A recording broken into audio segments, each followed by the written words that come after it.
We are live. Peace, peace, peace, peace, and Black Power family. Welcome to another episode of Do the Knowledge Radio. Place where knowledge is born. This is your host, Knowledge Born a Lie, and we got one half of the dynamic duo. My first superhero group. You know what I'm saying? My first and only superhero group out of here. Staten Island's first.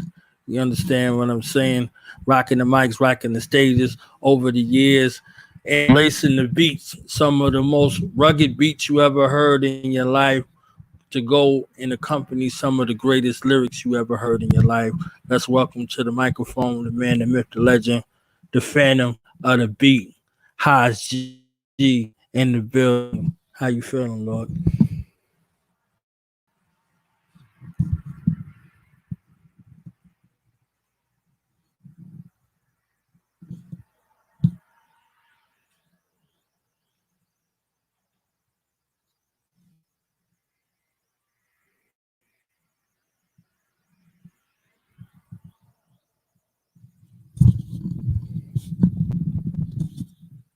Just bear with us for a second. Got some technical difficulties.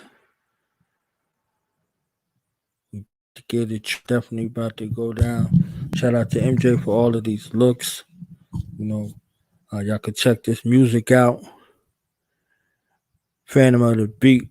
And Fantom of the beat everywhere. I'm right here. I don't know why this thing keep breaking down. I don't know what my service is doing, but yo, what up? What up, everybody? I'm here. Fantom of the beat, Haas G, aka UMC'S for the street. All right. Pleasure to have you. Like I said in the intro, I don't know if you heard it or not. My favorite superhero group of the game. You understand what I'm saying? First superhero group of the game. Alter egos. If we looked at, you know, the superheroes that they gave us, whether it was Marvel or DC or whatever the like is, you see your superheroes, they had alter egos. They was regular out amongst the people, and you could see them transform. You see what I'm saying? When it was necessary to get it on. So, you know, both you and Koch Kim gave us that alter ego, Bruce Wayne, Batman kind of shit. You understand what I'm saying? Like, yeah, but what's so funny? You're right on point, because that's like where we come from. You know, we used to love the comic books and all of that. You know what I mean? You know, you had to be a regular man, civilian amongst the people. But when it's time to, you know what I mean, go and fight for justice and, you know, go spread the word, you know, you had to change up, because you couldn't be accessible. You know what I mean? You don't want them to know that that's you. You flip out, spaz out. And, you know what I mean? Come with that truth and knowledge. They'll listen to the truth and knowledge from somebody different. You know what I mean? Sometimes they don't want to hear it from you. You know what I mean? But if you come through with that alter ego, they acted like, yo, who's that? That's your man. The Shamir's in them. Yeah, I love it. I love it. So how did you get started? And then how did you come into, you know, contact with Koch Kim and what we would see, you know, later on as the UMC? Oh, man. I basically got started in Staten Island. I'm from Brooklyn, but, you know, by the time I moved to Staten Island, you know, that's when we had the B-boy time, you know, age in the 80s. You know, we was breakdancing, graffiti. Music was always a part of our life. You know, we grew up with music. That's my moms and my uncles and father and all of them.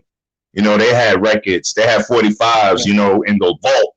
Like, we didn't know what it was at the time, but we was listening to it. You know what I mean? When they used to have the red light, purple light parties and all that, and we had to go upstairs before it was too late. You know what I'm saying?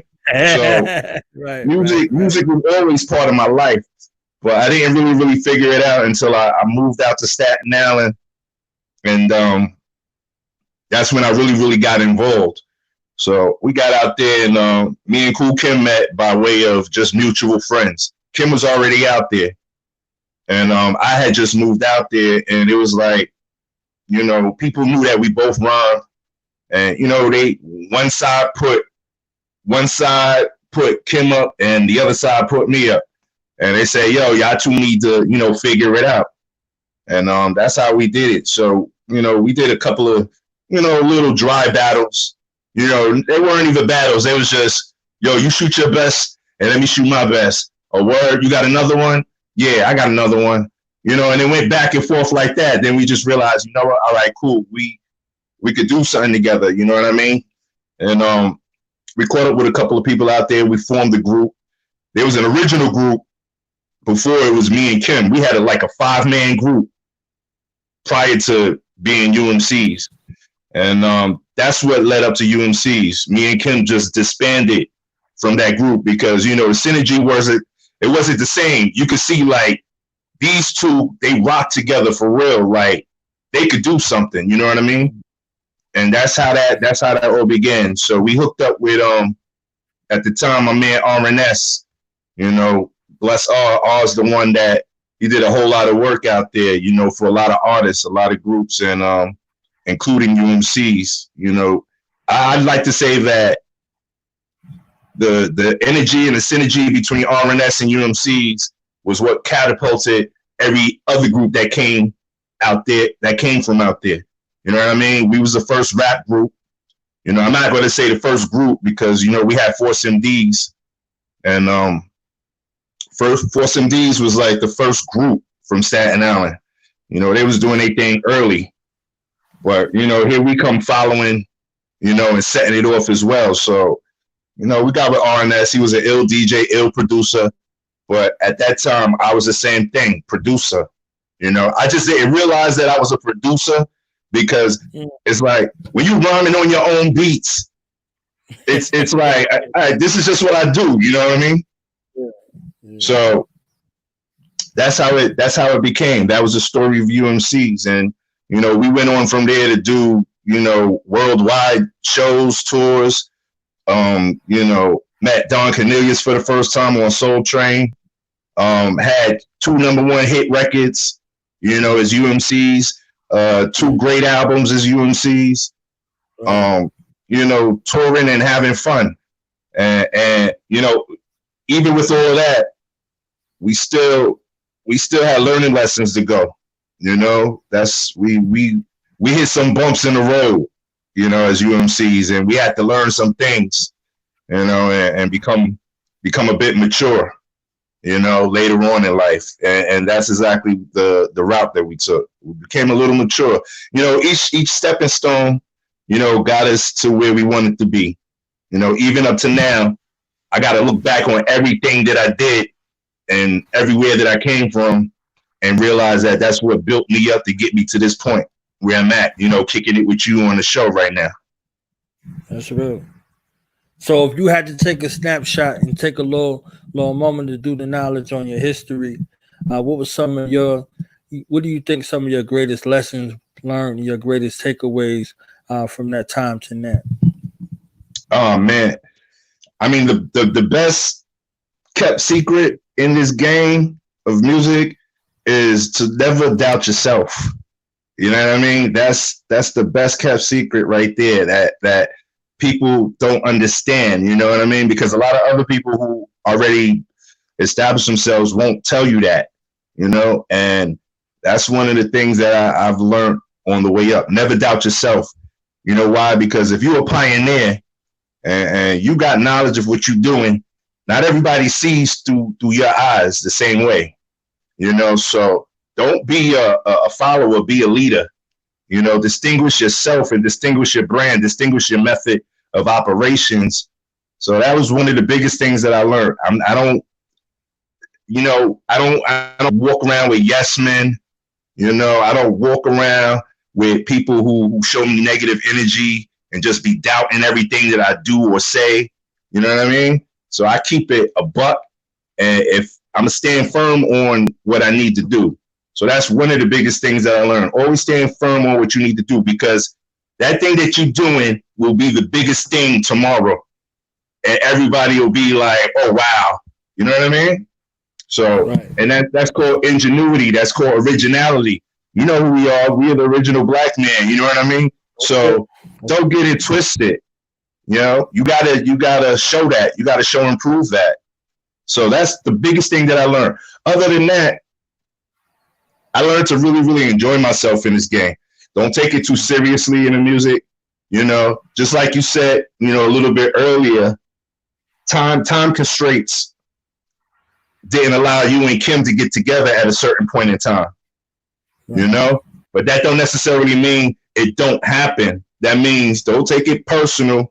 Keep it moving, you know, and, you know, just go along with the plan. You know, you can't control this all day long. It happens the way it's supposed to happen, when it's supposed to happen. So that's another thing that I learned, patience. That's called patience. Be easy going with it. You know, be very, very, I guess to say, be diligent, but you got to have patience. So that's two things that I learned from this game. And the third thing is that I really, really take to heart is that, and this is the truth, you're only as good as your last big joint. And that's the truth, because you're here today and going tomorrow in this game. If you don't know how to maintain, if you don't know how to reinvent, if you don't know how to keep coming, if you don't know how to keep on, you know what I mean, sparking up the crowd. Because this crowd gets, they lose interest quick. Very quick. You know, you here today, going tomorrow, you know, then they want to call you fly by night. Then, you know what I'm saying? You know, so you always got to be on top of your game. Your sword always got to be sharp. You always got to be ready with that next new thing, you know? And that's just being inventive. So I think those three right there are what, you know, they hold me down. And that's what allows me to keep going, and it keeps me motivated. So I know for me, there's never an end as long as I can keep coming through with that thing that's going to smack them in the face. Definitely. So I want to jump to the producer bags since you threw it out there early. We could deal with the production. Can we go through some of the joints that you produced? You see what I'm saying? You know, outside of rhyming on your own beats. Right. I mean, and that's funny because even that style transcended later on in the years, because you see how Kanye came out rhyming over his own joints, you know what I mean? In order to blow up, you know, he wasn't selling beats at first. It was, let me do my own album, you know, and let me produce it because I'm the only one who knows how to rhyme over these joints. You know, I'm the one who knows how to bring out its best.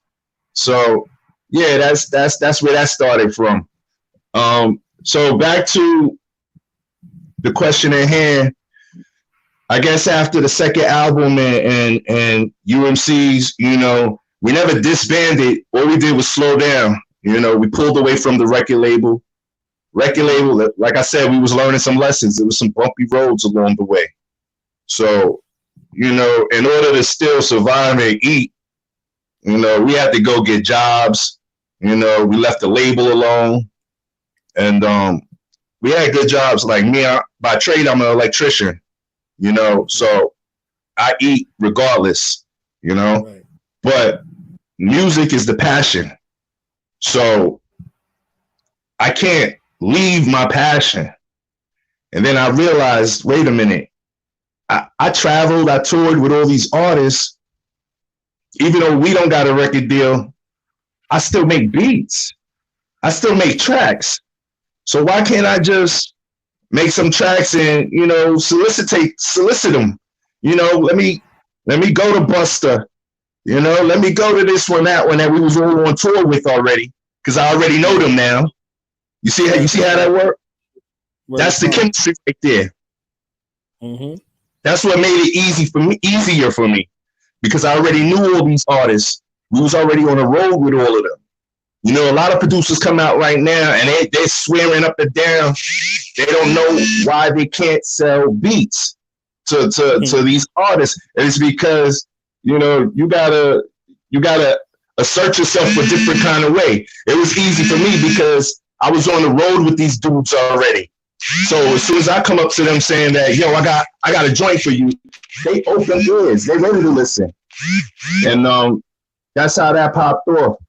So the first joint I did was on Busta's Extinction Level Event album. A lot of people didn't know because this is when I started changing who I was, you know what I mean, identity-wise. So a lot of people would hear Fantom of the Beat or Fantom, but they didn't know who Fantom really was. Like when they found out, it was a shock to a lot of people. Like Fantom is actually Haas G, the kid from UMC'S. Woo, Blue Cheese? Who, Want to Grow? Yeah, that guy. You know what I mean? And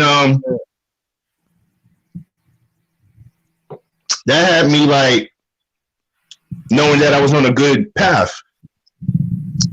Being on that path, it was like, yo, let's keep it going. So from there, growing up in Stapleton, Staten Island, you already know I know the Wu-Tang. You know what I mean? So and, yeah, you know by the time, Ghost disappeared for a little stint. You know what I mean? And he had to come back home. And when he came back home, I think I was one of the first ones he ran into. And I used to carry, back then we used to carry cassette tapes with beats on them. A lot of kids today don't even get that. But we used to rock cassette tapes with beats on them. So I would rock with I hit the street with no more than 5-7 beats on one cassette. On a nice silver TDK, the one that looked like the reel to reel. You know what I mean? Yeah. So at least it was presentable. At least, you know what I mean? At least it looked dope. The 45-minute joint or the 90-minute joint? 45. It was 60-minute, 30 and 30 on each side. Okay. The 60, okay. The hour joint. All right. You know what I mean? And I ain't even worried about using the other side. I just gave them nice 5-minute pieces on the one side. You know what I mean? You do what you want with the other side, but make sure you call me back. So I used to walk around with at least 2 tapes with beats on them, and that was just in case you ran into somebody. You know what I mean?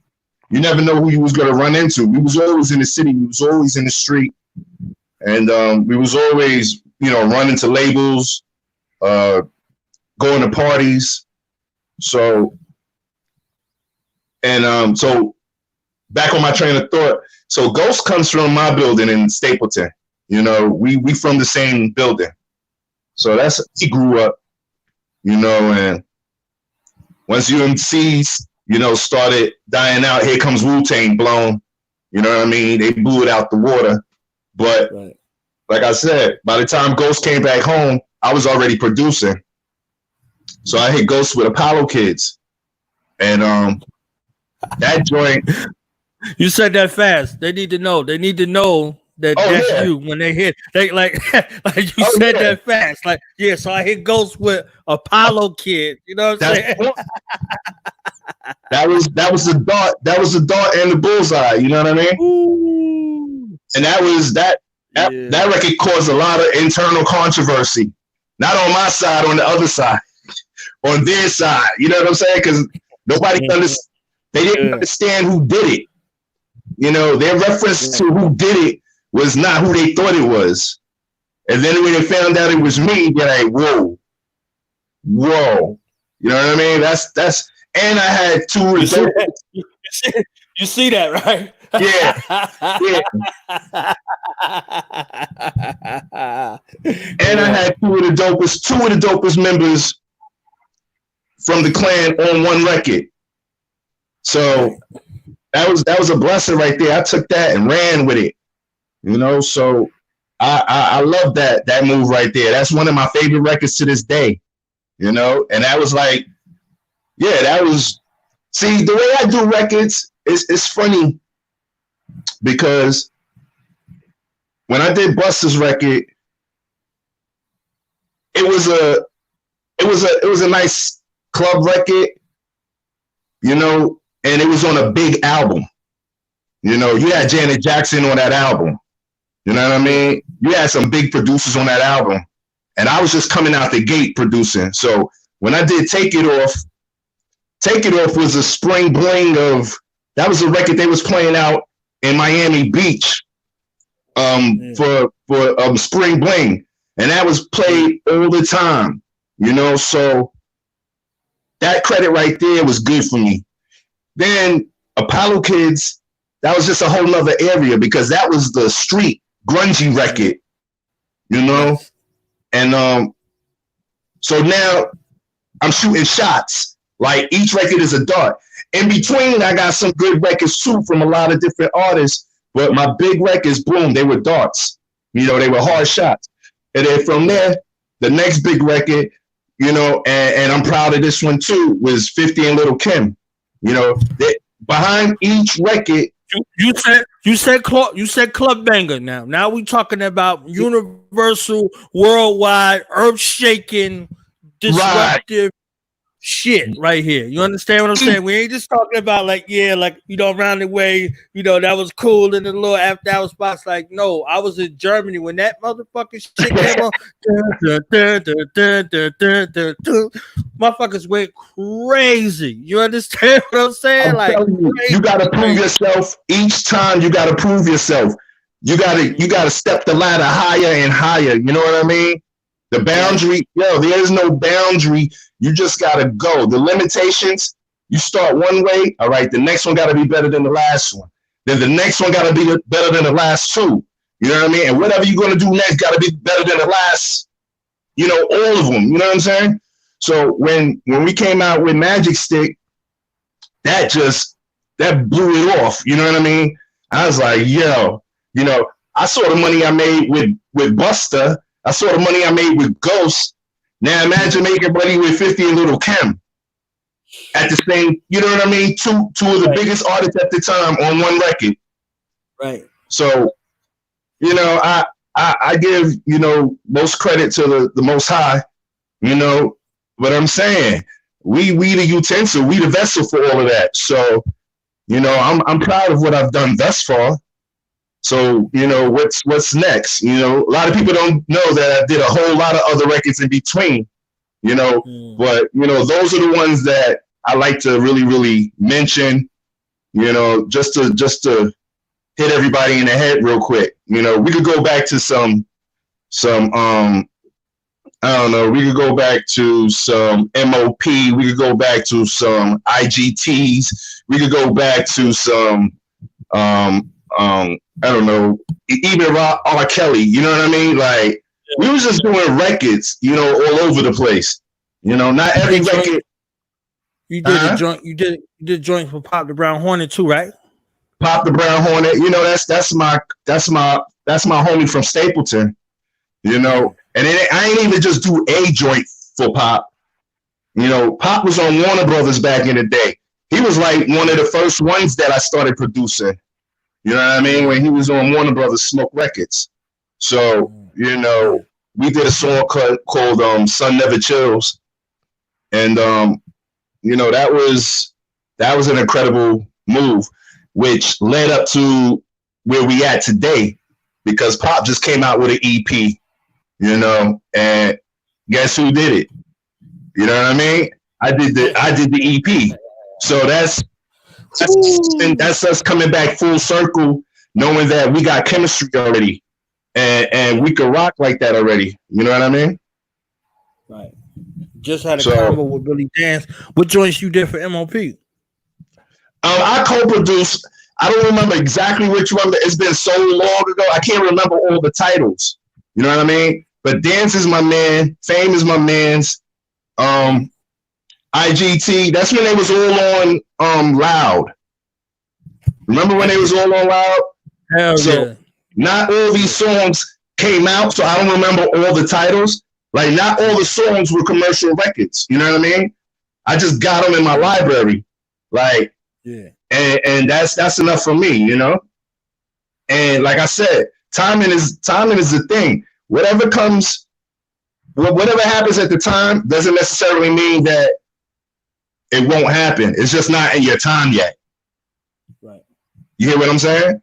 So all you gotta do is stay steady with it. But I don't even remember the joints I did with Rob Kelly, I know I did a couple of joints with him that didn't come out, which is probably a good thing because at the time that I did them, that's when all that explosion started happening. Yeah, I did a few. I did some R&B joints, but I'm moving right now. Now's a different time. Like I said, you're only as good as your last. Yesteryear was yesteryear. It made you who you are, though. And right now I'm headed in a whole newer direction. I think just being a regular producer, I already outlived that. So I went and did a whole plan to try to pull something else off. And we'll talk about that. Pop the Brown Hornet and King Just. Do you know how much hip hop that is in my spirit? You understand what I'm saying? Like Pop the Brown Hornet and King Just. You understand what I'm saying? Like putting that all together and you behind the track. You know what I'm saying? That's the Super Friends right there. That's the motherfucking Super Friends. You know what I'm saying? Like shit. Yeah. That's that Staten Island. That's that Staten Island move. You know what I mean? Like you remember what just came out with Hey Ya Ho. Yeah, what better combination is there? You know what I'm saying? What better combination is there? You got Pop the Brown Hornet, King Just, and Fantom. Like, come on. Like we the grain. We come from it. So it only makes sense. That's like being in the playground. Y'all all can't play with each other. You know what I mean? It's just the three of y'all that pull over here, on the other side and do your own thing just because it don't mesh with everybody else. You know what I'm saying? Like the sounds or the lyrics that they give me, I don't get those lyrics from everybody else. Everybody else is in their own zone or they're on their own wave. I know when I go over there, I'm comfortable with what they do because I do the same thing that they be doing. That's right. So not like I'm not versatile, but I know home is where the heart is. You know what I'm saying? Those are my dudes right there, and they get it in. Oh, don't get it twisted. I did a lot of Wu records too. We did Inspectah Deck's album. We did beats on Raekwon's albums. It goes on. I got a vast discography, but we're here to talk about what is now, what we up to now. You know what I mean? I sold the seeds already.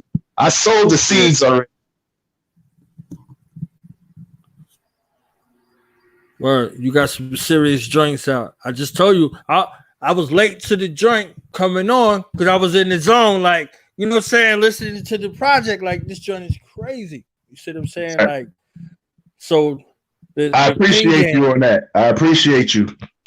The pin game and the production game, they like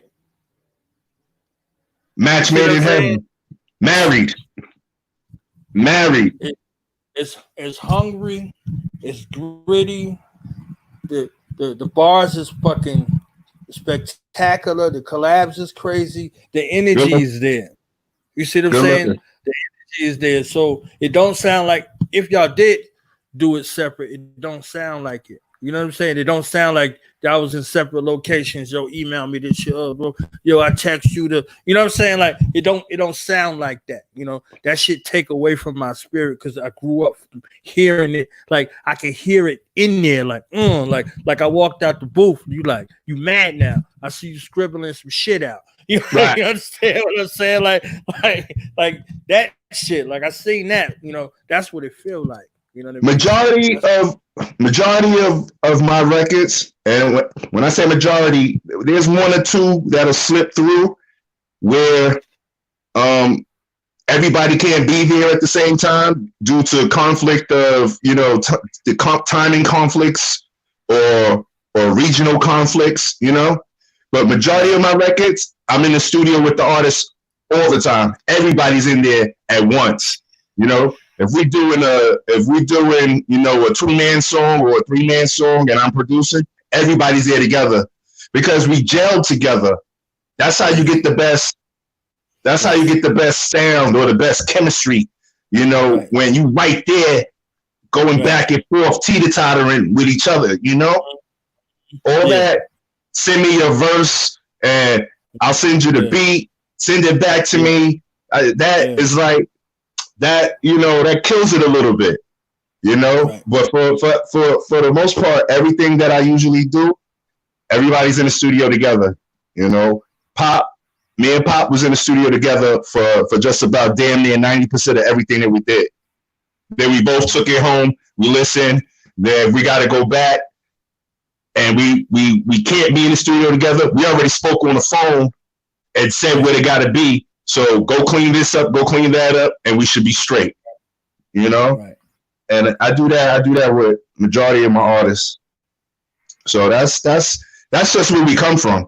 Nowadays, we in a technological world where a lot of artists they don't see it as deep as that. Just give me the beat. Here's the lyrics. Go call so and so, tell them put a 16 on this. Go call so and so, tell them put a 16 on this. Send it to the engineer. Let him mix it. I don't even got to be there. Nah, man. I'm hands on. I'm very hands on. The greatness gets lost in it. You see what I'm saying? The greatness gets lost in it. You like, true that. Okay, I definitely want to work with them again, or I ain't never working with them ever again. You'll see it. True that. Right then. You see what I'm saying? Like, I heard some joints, and I was like, yo, y'all wasn't together in the same room. It was like, nah. I was like, I can hear it. He like, work. I'm like, I can hear it. Because when you get animals, these are not people on the microphone. They're people after they leave the booth, after they leave the stage, all of that shit. But when they hear microphone, they animals. When the beat comes on, and that's who goes right to it. That's who attaches themselves to the joint.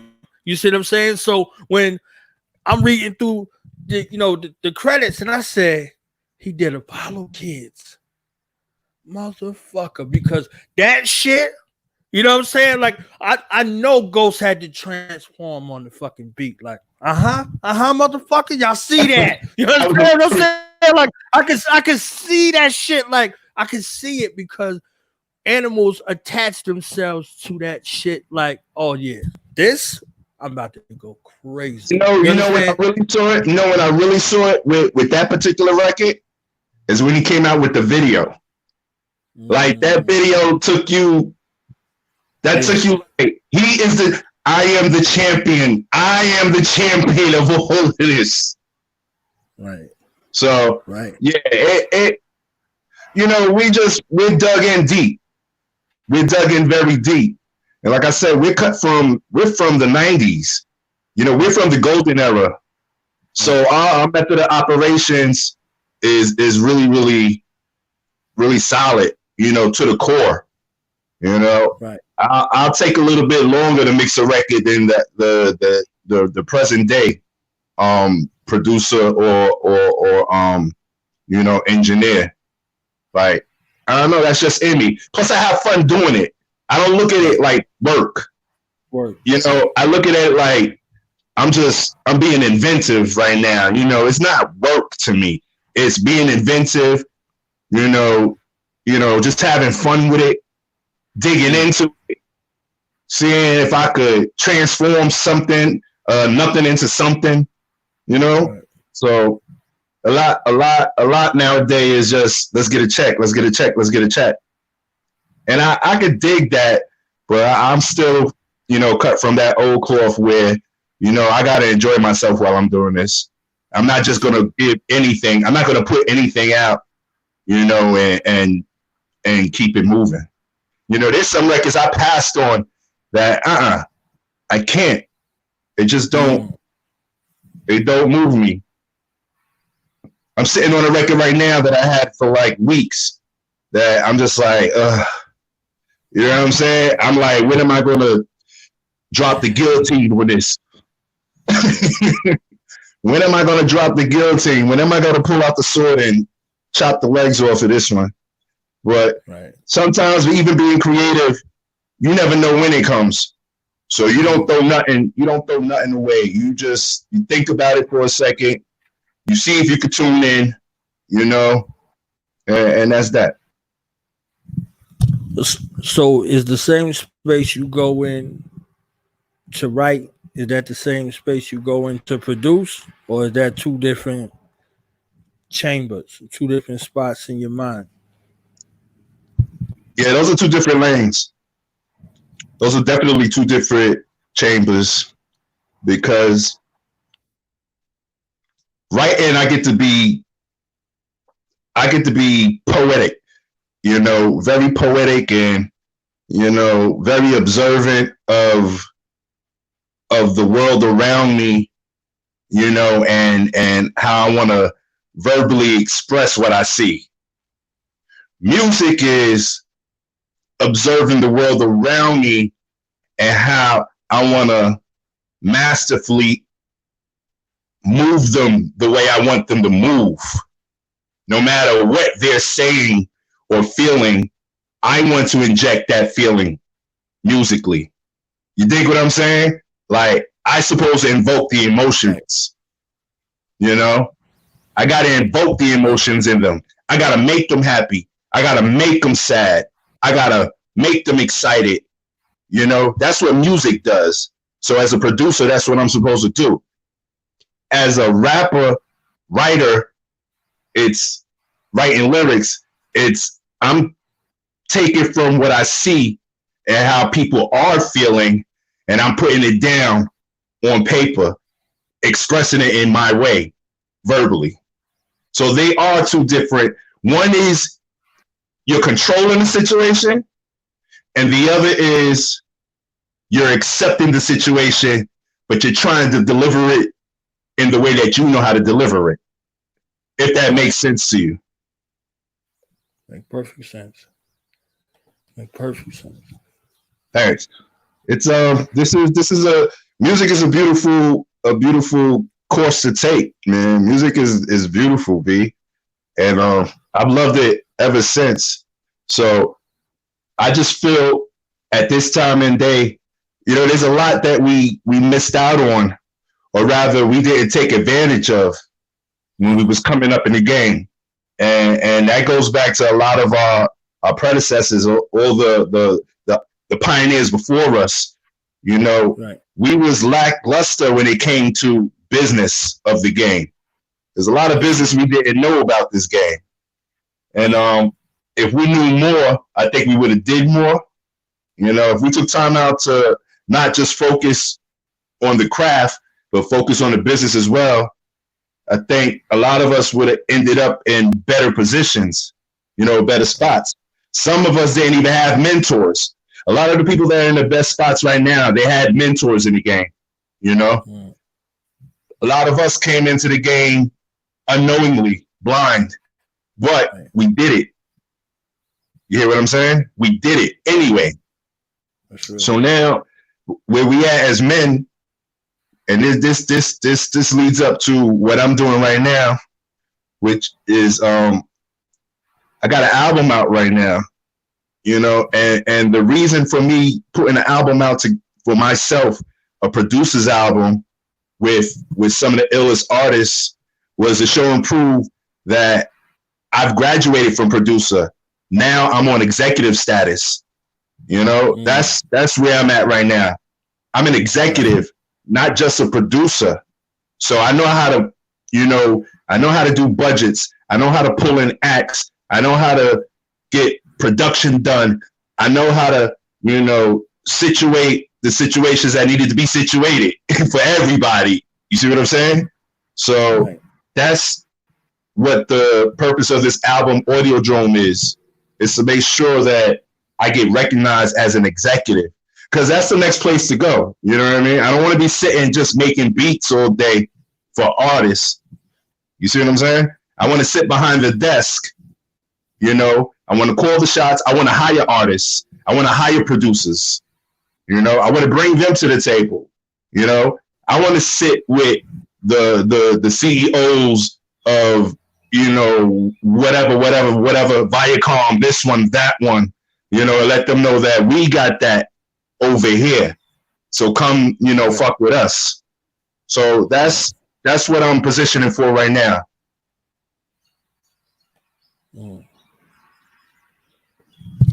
So how are you able to make all of these worlds come together? You see what I'm saying? Because you still pimping the pen. You beating the pen's ass. You understand what I'm saying? You're beating the beat's ass, and then you pulling in acts, and you see what I'm saying? How are you able to make all of it seem effortless? You know what I'm saying? I know it ain't effortless, but how do you make that shit look seamless? I mean, at the end of the day, you don't know what goes on behind closed doors. So that's facts right there. It's not effortless. It takes effort. It takes a lot, you know. But once you got knowledge of the game, and it's just like riding a bike. You know what to accept and what not to accept. You know if you accept this, you know what comes with it. So don't act like you didn't know. You see what I'm saying? So you gotta tough it out until you get to the point that you want to get it to. And if you know that it's not going to get there, then, you know, chop the snake's head off. Like, get rid of it and move it to the side and keep it moving. Don't let nothing stifle you. You know, none of this is supposed to stifle you. It's supposed to work easy. It's supposed to be symmetric. It's supposed to just rock out. You know, if it's good, it's going to just move smoothly. It's going to flow like water, you know? Right. So you got to be aware of all of this, and you got to pay attention to all of it. And when you start seeing hindrances come, you got to learn to not drown yourself in it. You got to let it go. And there's nothing wrong with letting go, and there's nothing wrong with starting over. There's nothing wrong with none of that. You know, just get to the finish line. Get to where you want to get to. And you there? We still together? We still plugged in? Yeah, we good. We still plugged in? Yeah, we good. Oh, okay. So you want to get to the finish line, but you don't want to, you know, you don't want to rush. You don't want to overbear yourself, you know, but you want to focus. You want to concentrate. You want to get there. I always tell everybody, you know, just because where I'm at now don't necessarily mean that at the end of the day, it ain't going to be done. I compare myself to the story of the tortoise and the hare. You know what I mean? At the end of the day, I don't care how fast the hare was moving, the tortoise won. You see what I'm saying? So he was steady paced, very steady pace and quality. You know, that's what we need, you know, to show forth. That's what I do. I represent quality, not so much quantity, because quantity, you could throw out a whole bunch of dumb stupidness all over the place. And, you know, at the end of the day, how long does it last for? You know, I tell a lot of these artists now, I say, yo, you could go back into the 90s and the records they was playing right then, you could play them right now at the spot and they still popping. Records that just came out 2-3 years ago are already gone. Gone. You understand? They're gone already. So you gotta dig your heels in. Huh? There never should have been. Oh, there you go. Yeah. There you go. But you know, I just dig my heels in and I just move straight forward. Hey, that's it. And I don't think about the why can it, will it? You know, if I put my mind to it, you know, I'm gonna approach it with all my heart and believe in the way that it's going to fall out. So is there something in the works for your story, Koch Kim's story? You see what I'm saying? Aside from some of the stuff we may have seen, is there going to be something we could read, something we could watch, so we could get your story in your own language versus some, you know, biopic. Anybody, a third party. You know what I'm saying? Saying, yo, I'm Haas G. I'm cool. You know, I'm cool, Kim. You know what I'm saying? Like, is there something that you could share with us? I'm basically like this. Me and Kim are forever going to be partners, but friends first, because we set fire to the world together on a level, you know. So that's already etched in stone. Whatever we do in the future, I don't know yet. But right now, I know we're setting up lanes for for ourselves individually. So that doesn't mean that you're not going to see me rhyming with Kim or NY Oil, as he called himself at points in time, and you're not going to hear him on some of my music. As a matter of fact, we just did a single about a year and a half ago, 2 years, called Flashback. And that was just us testing the waters. Yeah. You know?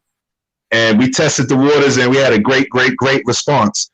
So if you look up UMC'S Flashback, you're going to hear some of the stuff that we've been working on. And then the real stuff, like I said, that was the litmus test. We got some stuff, you know, behind the scenes that, you know, we're just getting it sharp and getting it ready. Me as a producer, like I said, my plight right now is to show and prove that I'm executive. So, you know, I just put out the album Audio Drone, you know, which you was listening to Kryptonite off of that album. But off of that album, I got like 1, 2, 3. I got 3 videos off of that album. So, you know, if y'all out there listening, you go to that Fantom of the Beat Presents Audio Drone album, which is everywhere. My man Ron Recker, he came off with 2 of the singles. One is called Autobiography, and the other is called Lookout. So Lookout Boy is the present single right now. And you know, I'm working with some real cool people. My man Mike Hands, we work together very well. You know, we're a good team together. I got MJ, who's my publicist. You know, she's doing a good job. So I'm putting everybody in a certain place. You know, I'm just building the team. You know, keeping everybody where, you know, they supposed to be, and letting them do what they want to do. And we're all moving together. We got synergy. We got chemistry. So, you know, we're just building it up right now. It's too much. It's too early to talk about anything that's etched in stone, except for, like I said, my album is out right now. That's definite. And if you don't know me by now, you know, you can find me at IG, Fantom of the Beat. But at the same time, you can also Google Haas G. You know, Google UMC'S. Check the history. Check the flow that we've been on. You know, our frequency was always different. Right. Real.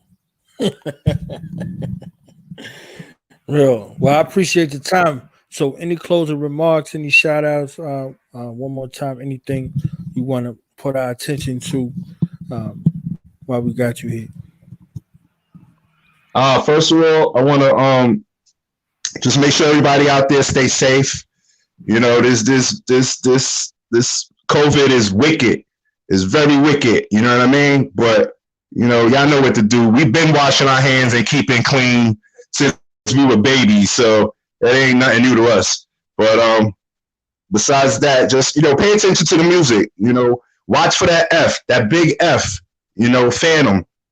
A lot of people don't understand Fantom. I spell it with an F, F-A-N-T-O-M, not P-H. So, you know, people be looking for me sometimes and they still looking for P-H. And it's not that. It's Fantom with an F. Check Odom. Check out Nelson Mandela by Pop the Brown Hornet. You want good music, this is where you're going to find it at. You know, on my platform, on our frequency. This is who we are. This is what we do. There's going to be a whole lot of Brooklyn artists that's getting ready to come out. Because, you know, I'm by the way, Brooklyn and Staten Island. I'm both. So, you know, I rock on both sides of the water. You know, ain't nobody, nope, you ain't going to stop me from that. What else? I just want everybody to be out there and enjoying themselves. You know, Music is the key right there. And you know, I salute all the producers. I salute all the artists. I salute all the radio stations. Do the knowledge radio, you know, which I be doing for the people. Y'all set up the platforms for these artists and for these producers, and you know, for these marketing people and PRs and all of that. So everybody just keep it up while y'all out there, and you know, let's just make 2021 a better year. You know, it is up to us. It's up to our inner souls. Let's do it. I appreciate the time. You know what I'm saying? You're always welcome to come back here anytime you want to kick it, whatever. You see what I'm saying? Like, it's love over here, you know, and always will be. My G, for sure. Thank you for having me. All right. Peace. Peace.